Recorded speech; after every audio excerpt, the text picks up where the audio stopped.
Zaczynamy nasze dzisiejsze spotkanie. Dziś na celowniku kuna domowa, czyli Martę Swoina. Bazujemy na artykule z poradnika Ogród Działka. Chcemy się przyjrzeć temu zwierzakowi, no bo niby mieszka tuż obok, a często mało o nim wiemy, prawda? No prawda. To fascynujący ssak, naprawdę. I często, mylony z tą drugą kuną, leśnią. A warto znać różnicę, żeby zrozumieć, jaką ona rolę pełni w naszym otoczeniu. No właśnie, bo tak na pierwszy rzut oka to one są, bardzo podobnie, ale podobno są jakieś detale, które je zdradzają, takie pewne. Zdecydowanie tak. Znaczy, kolor futra mają podobny, taki kasztanowy. Ale kluczowa jest ta plama pod szyją. U kuny domowej jest śnieżno-biała i wyraźnie większa, taka rozwidłona, często schodzi aż na nasady przednich łap. A u leśnej? A u leśnej jest inaczej. Mniejsza, bardziej żółtawa, może kremowa i ważna rzecz, ostro zakończona, bez tego rozwidlenia. To jest taki, powiedziałbym, znak rozpoznawczy numer 1.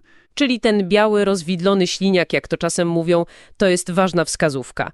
A ja słyszałam też, że różnią się budową ciała. Tak, zgadza się. Kuna domowa jest, trochę bardziej krępa. Ma krótszy tułów, łapy też jakby krótsze w porównaniu do tej smuklejszej kuny leśnej. I ogon też, proporcjonalnie krótszy. Ale jest jeszcze coś, co mnie fascynuje. Różnica w śladach. W śladach? Co masz na myśli? Chodzi o poduszeczki łap. To ciekawe. U kuny domowej są one całkiem nagie, gładkie. Nagie? Tak. I to sprawia, że jej tropy, na przykład na błocie, na śniegu, są takie super wyraźne. Widać, dokładny odcisk 5 palców. A leśna? A kuna leśna ma te poduszeczki owłosione i przez te włoski jej ślady są takie jakby zatarte, trochę rozmazane, nie tak czyste. Kurczę, nagie poduszki. Niesamowite.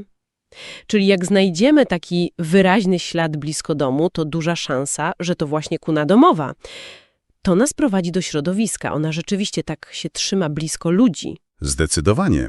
Uwielbia pobliże siedzib ludzkich. Strychy, stodoły, jakieś szopy, zakamarki w budynkach gospodarczych to jej rewiry.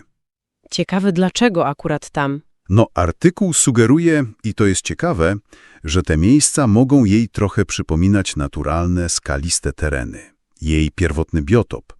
To pokazuje, jak ona jest plastyczna, jak potrafi wykorzystać nasze budowle jako takie zastępcze kryjówki. Czyli nasze strychy to dla kuny takie miejskie skały. Niesamowite, jak się potrafi przystosować.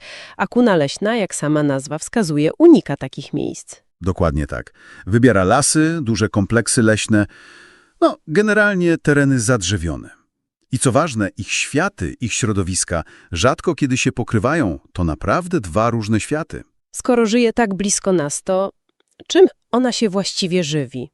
Czy faktycznie jest takim szkodnikiem, jak się czasem o niej mówi? Wiesz co, jej dieta jest bardzo, bardzo elastyczna.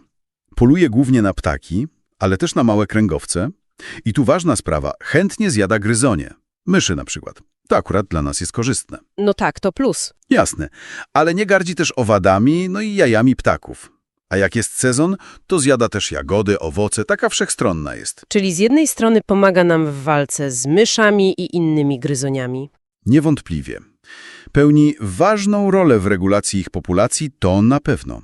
Ale z drugiej strony, to jej upodobanie do ptaków i ich jaj, to może prowadzić do konfliktów. Szczególnie tam, gdzie są hodowle drobiu, gołębi ozdobnych, stąd ta jej, powiedzmy, ambiwalentna reputacja. Rozumiem. Jest i pożytek, i problem. A co z rozmnażaniem? Czy tu też są jakieś ciekawostki? O tak. Proces jest podobny jak u kuny leśnej, ale obejmuje coś naprawdę fascynującego. Zjawisko zwane ciążą przedłużoną. Ciąża przedłużona. Co to znaczy? To znaczy, że chociaż do zapłodnienia dochodzi latem, powiedzmy w lipcu-sierpniu, to zarodek nie zaczyna się od razu rozwijać. Jego rozwój w macicy jest jakby wstrzymany, zahamowany. I rusza dopiero późną zimą, pod koniec roku albo na początku następnego. Młode rodzą się więc dopiero wiosną. Niesamowite. Biologia potrafi zaskakująć. I na koniec, bardzo ważna informacja. Jaki jest jej status prawny w Polsce? Tak, to jest kluczowe, żeby o czym pamiętać. Kuna domowa jest w Polsce gatunkiem objętym ochroną gatunkową. Ścisłą ochroną. Czyli nie można jej od tak sobie krzywdzić czy przepędzać w dowolny sposób. Absolutnie nie. Trzeba o tym pamiętać, zwłaszcza w tych sytuacjach konfliktowych, o których mówiliśmy. Dobrze, to podsumujmy może. Biały, rozwidlony śliniak sięgający łap, trochę bardziej krępa budowa niż u kuzynki leśnej, no i te wyraźne pięciopalcowe tropy na błocie czy śniegu. To jest portret pamięciowy kuny domowej, naszego ochronionego, chociaż czasem, kłopotliwego sąsiada. Dokładnie. Sąsiada, który, trzeba przyznać, świetnie się przystosował do życia obok nas i pełni swoją rolę w ekosystemie. Ale właśnie, pozostaje to pytanie, nad którym chyba warto się zastanowić. Jak mądrze pogodzić ochronę tego gatunku z minimalizowaniem tych szkód, które ona czasem, nie da się ukryć, może powodować w naszym bezpośrednim sąsiedztwie? To jest wyzwanie,